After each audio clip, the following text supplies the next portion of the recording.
시정 질문에 앞서 사실 본 의원이 시정 질문을 하게 되면 이제 관련 부서에서 답변을 준비를 합니다. 그래서 오늘 질의에 본격적으로 들어가기 전에 사실 성남시의 산업정책 그리고 지역복지, 성장과 복지가 함께 체감들을 높여내기 그런 취지하에서 질의를 하는데 재정경제부 복지보건부 소관사항으로 이렇게 답변을 준비를 했을 겁니다. 사실은 재정경제부 복지보건부만 해당되는 사항은 아니고 행복도시창조단 그리고 행정기획국도 관련이 매우 깊다라고 하는 점을 집회부에서 주지해서 답변 준비를 하시면 좋을 것 같습니다. 존경하는 100만 성남시민 여러분, 그리고 박건정 의장을 비롯한 동료 의원 여러분, 성남시원구 상대운동 출신 지관들 의원입니다. 또한 100만 시민을 주인으로 섬기고 시민의 행복한 성남 만들기에 연임이 없는 이재명 시장을 비롯한 공직자 여러분, 그리고 방청해 주신 시민 여러분, 불철주의 현장을 발로 뛰며 지역 발전을 위해 쓰시는 언론인 여러분, 감사드립니다. 첫 번째 질의 의지입니다. 성남시 산업단지 기업행정 이대로 좋은가라고 하는 문제의식으로부터 출발하는 내용입니다. 민선 4기에 5대 성남시의회 본의원이 성남산업단지 활성화 포럼을 만들어서 기업인을 포함하여 활성화 방안을 연구하고 결과를 도출해 내는 활동을 한 바 있습니다. 5천만 원으로 산업단지 활성화 연구 용역과 산업단지 활성화를 위한 신교통수단 도입 타당성 용역 2억 원 투입, 민선 6기의 산업단지를 위해 유례 신사 구간 8호선 연장 관련 용역 투입은 주지의 사실입니다. 노후 산업단지 경쟁력 강화를 위한 재생, 혁신단지로 조성하는 것, 중원부의 성장 엔진 바로 그것이었습니다. 이는 고용 창출 확대와 세수 확보를 위한 기반 확충 사업과 민간 투자 사업을 활성화하는 일을 수행하며 배후 지역 주민과 기업의 상생 방안 등을 종합적으로 발전 방안을 마련하는 것입니다. 그러나 우려하고 있습니다. 그동안 지난 3, 4기 8년, 민선 5기 6기에 5년이 지난 13년간 본의원은 기업지원 관련 공무원의 마인드와 자세, 변화에 대한 선도적 대응과 상반된 경우라 우려스러운 수수방관과 무사한 행정을 지적하고자 합니다. 기업이 잘 돼야 세금이 많이 내어 세수 확보도 되고 그 혜택이 주민에게 돌아가서 시민이 행복한 도시가 됩니다. 다행히 지난 2015년 7월 10일 산업단지 경쟁력 강화를 위한 정부 합동 공모사업에 성남시는 착공한 지 50년 가까이 된 이 산업단지가 재생혁신단지로 지구로 선정되었습니다. 노후화된 성남산업단지의 노후 기반시설 재생사업과 연구혁신 역량을 강화하고 근로자 주거환경 개선 등의 사업을 추진함으로써 성남시를 융합생산의 창조 거점에 발돋움은 시민들은 물론 입주기업체 관계자들에게 많은 기대감 속에 기업하기 좋은 도시 성남시의 유산이 높아진 계기가 되지 않았나 자평합니다. 재생혁신지구 선정을 통하여 구체적으로 노후 기반시설 재생을 위해 산업용지에서 복합용지로 토지 이용계획을 변경함으로써 성남산업단지는 창업기업 지원허브, 융합혁신허브, 복합문화지원 거점지역으로 재편될 것이며 보행자도로, 도로, 소공원 등 기반시설 확충에 근로자의 편의와 복지, 경주 여건을 개선시키고 지구 내의 선도사업구역을 선정하고 공장유지 토지 이용 계획을 변경하여 주거와 산업 등의 고밀 복합단지형으로 리모델링을 추진한다는 노후 산단의 경쟁력 강화 사업 기본계획이 선정되어 제2의 브루 디지털 단지로 새롭게 부활할 것입니다. 현재 성남산업단지는 3,000여 입주기업에 42,000명의 근로자가 근무하고 있는 대한민국 최대 일반산업단지입니다. 성남산업단지는 판교 테크노밸리와 제2의 테크노밸리와 함께 성남시의 제3대 산업단지를 발전하면서 성남시가 세계 100대 도시 진입과 더불어 한국의 실리콘밸리로 도약하는 발판을 마련할 것이라 본 의원은 확신합니다. 이런 노력과는 별도로 본 의원이 오늘 이 자리에 시정 질의하게 된 이유는 산업단지관리공단 본부에서 용역 중에 있는 구조구도화 사업의 문제점과 개선 방향, 성남시에서 근본 7월에 선정된 재생혁신 지구에 대한 앞으로의 추진 방향에 대하여 본 의원이 그간 느꼈던 바를 말씀하고자 합니다. 상변공단은 본 의원이 지역구이기도 하지만 본 의원이 상변공단 인근에 30여 년을 살았던 곳이기에 공단의 실정에 대해서는 공단 관계자만큼 잘한다고 자부합니다. 80년대 상변공단은 대표적인 제조규제 굴뚝산업으로서 공단적으로 출퇴근하는 근로자들로 인하여 인도로 다닐 수 없을 정도로 활용되었으나 시간이 지나면서 업종의 다변화와 IMF 타격 이후에 벤처기업으로 전환과 높은 임금 등으로 2000년대 이후에 기존 제조업 공장이 지식산업센터로 전환됨으로써 제조업에 종사하는 기업은 다섯 손가락에 꼽을 정도로 변한 것이 비단 성남공단뿐만 아니라 대한민국의 일반 산업단지의 현주소를 할 수 있습니다.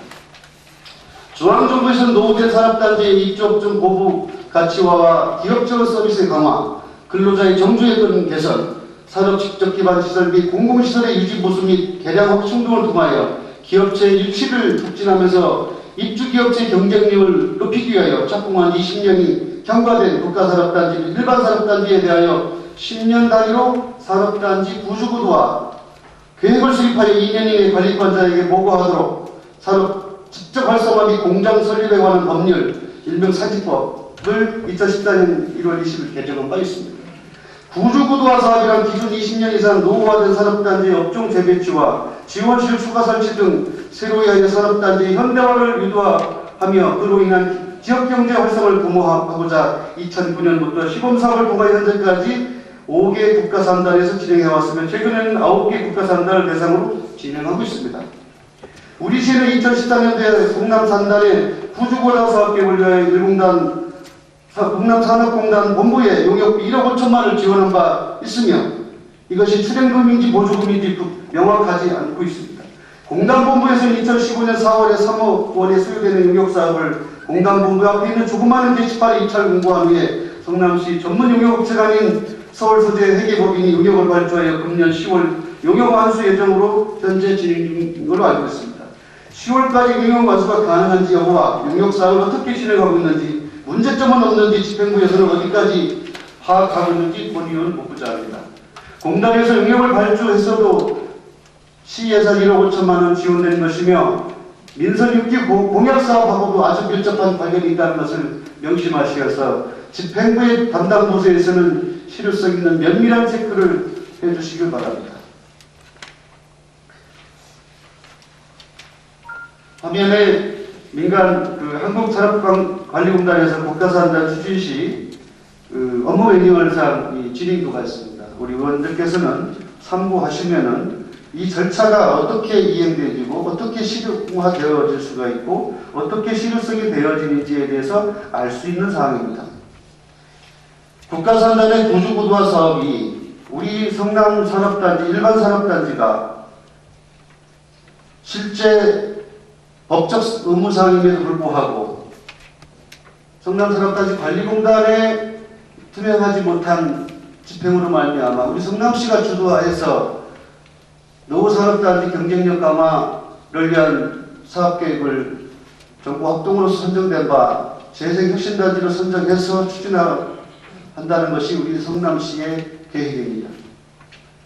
성남시의 책임 있는 산단의 재생혁신단지로 선정되었기 때문에 그간의 성남산업단지 관리공단과 그간의 기업지원과에서 해왔던 수수관관형 행정으로는 도저히 안 되겠다라고 하는 차원에서 우리 시는 행복도시 창조단을 설치를 해서 새롭게 준비하고 있는 겁니다. 이 역시 용역이 용역으로 끝나지 않도록 하는 바람으로 이 질의를 하는 사항입니다. 이 점 해당 부서에서는 명심하여 주시고 또 이 사항에 관해서 본 의원은 이 자료로 대처하면서 민선 6기 집행부에서 이재명 시장이 직접 임기 중에 직접 챙겨서 이 사업의 완성 로드맵을 제시할 용의는 없는지 밝혀주시기 바랍니다. 두 번째 질의입니다. 성남 행복지수와 복지 체감도를 높이기 위한 복지 전달 체계 이대로 좋은 거 아닙니까? 1987년 사회복지 전문위원회의 도입으로 30년간 공공복지 전달체계 개선을 다양하게 시도되어 왔습니다. 이어 1995년 7월에서 1999년 12월 보건과 복지 조직통합 시도인 보건복지 사무소 시범사업이며 2004년 7월, 2006년 6월 사회복지 사무소의 시범사업은 사회복지직 1인당 약 467가구를 담당하는 인력 부족으로 업무 과다의 문제는 지속 제기되면서 참여정부 시절 중앙정부 차원의 시범사업을 개선할 여유도 없이 새로운 전달체계 개선은 2006년 7월부터 2012년 3월까지 주민생활지원국 행정개편으로 이어졌습니다. 이때 우리 시 정부는 통합사례관리의 조사와 서비스 연계를 떼어내서 지속성을 약화시키는 오류를 범했었습니다. 이 기간 동안에 2008년 기초연금, 2009년 가정양육수당, 2012년 만 0세에서 2세 보육류 지원, 만 3세에서 5세 누리과정 보육류 지원 등 이명박 박근혜 정부의 10년 새로운 보편복지를 추구하는 사회 서비스의 업무 복증 등의 동사무소의 990% 이상의 민선 4기는 일반 행정직 배치, 무보직 육폭을 위한 개편으로 끝났던 것도 주지의 사실입니다.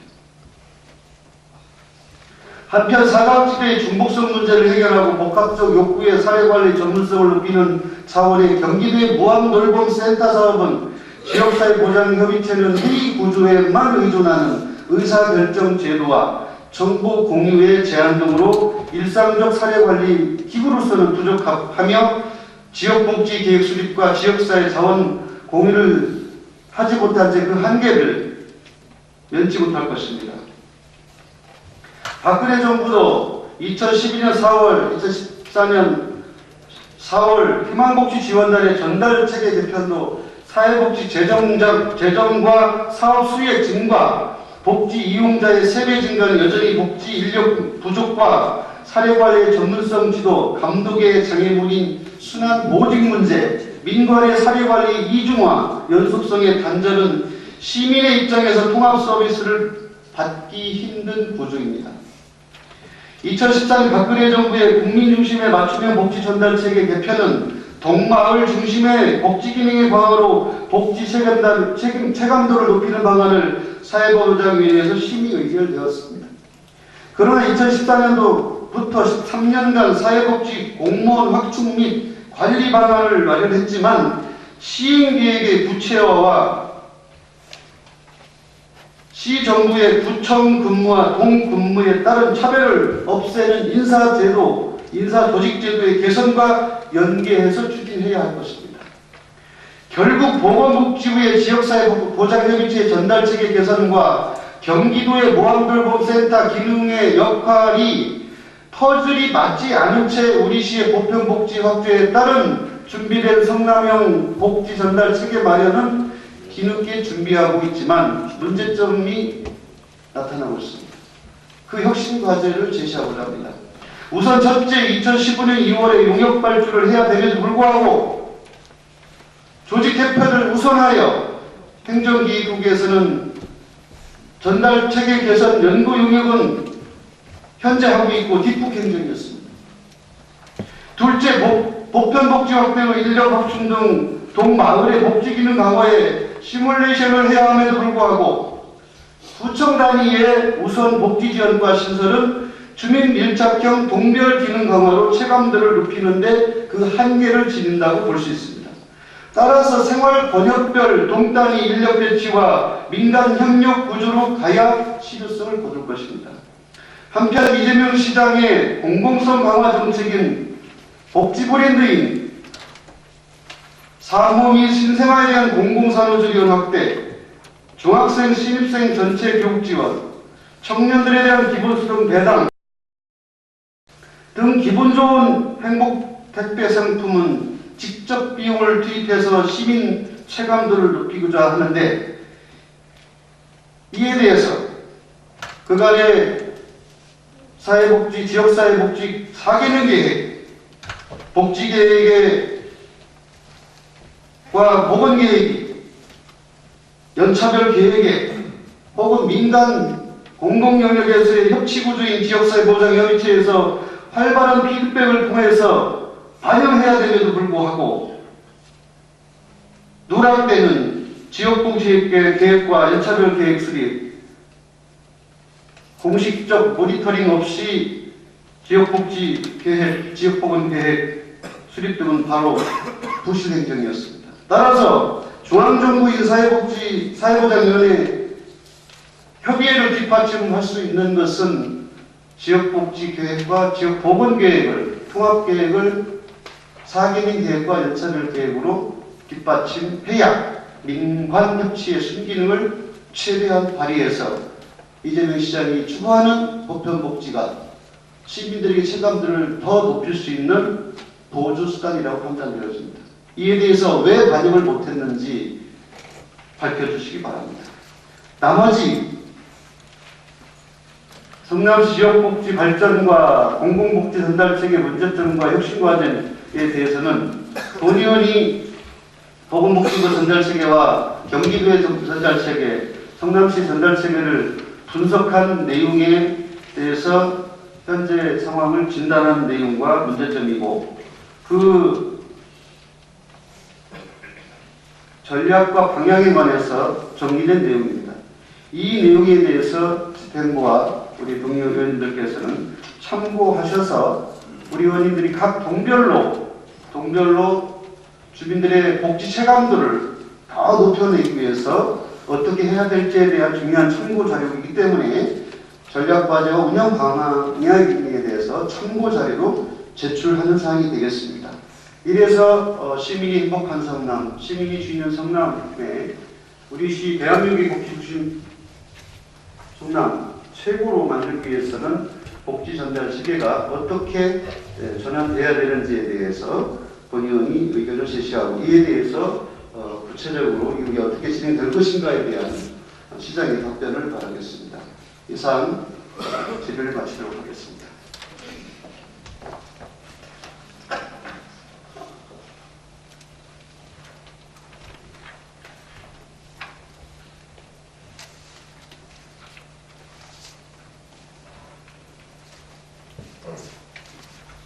지강근